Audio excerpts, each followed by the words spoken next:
Okay, the technology triangle. It's mysterious.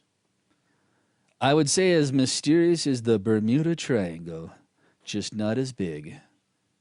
Thank you, thank you. I'll be here all week. Don't forget to tip your waitresses.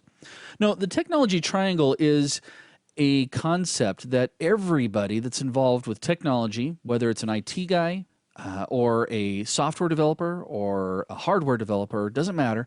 We have to deal with these concepts. One of them being usability, or we often think of it as the GUI environment, versus functionality, which would be our features, versus security, which would be restrictions.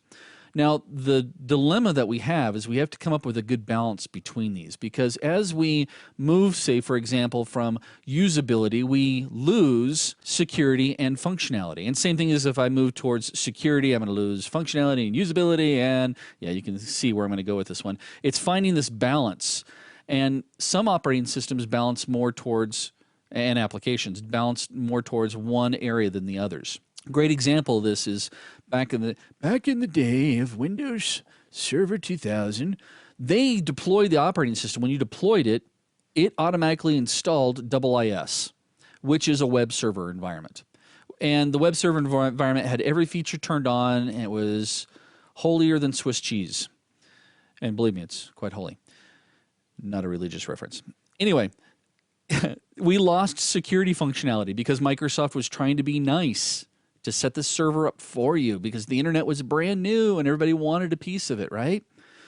They then came out, actually right around Windows Vista, they came out with something that was really annoying to most IT guys. It was referred to as the UAC, or the annoying pop-up, that every time you wanted to try to do something, it would pop up and say, are you sure you want to do this? Now, from the perspective of the administrator, it was really annoying because we were like, yes, I want to do this. But from the perspective of the end user, it would say in order for to do this, you had to provide username and password. So as we move heavier towards security, we lose usability and functionality. In fact, as we move closer to security, we end up with an operating system like Linux. Yeah, I know, I'm going to hear on that one, aren't I? I'm not slamming Linux. Linux is secure. It's not get all secure. There's plenty of vulnerabilities out there for you. But if it was as friendly as Windows, maybe it would have a little bit more footprint in the IT world. So that's the dilemma that we have.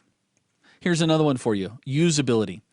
So you go off to, I don't know, your local technical retail store, and you purchase a brand new Linksys router. And you come home and the instructions say, plug it in, turn it on, and push this button, and you're done.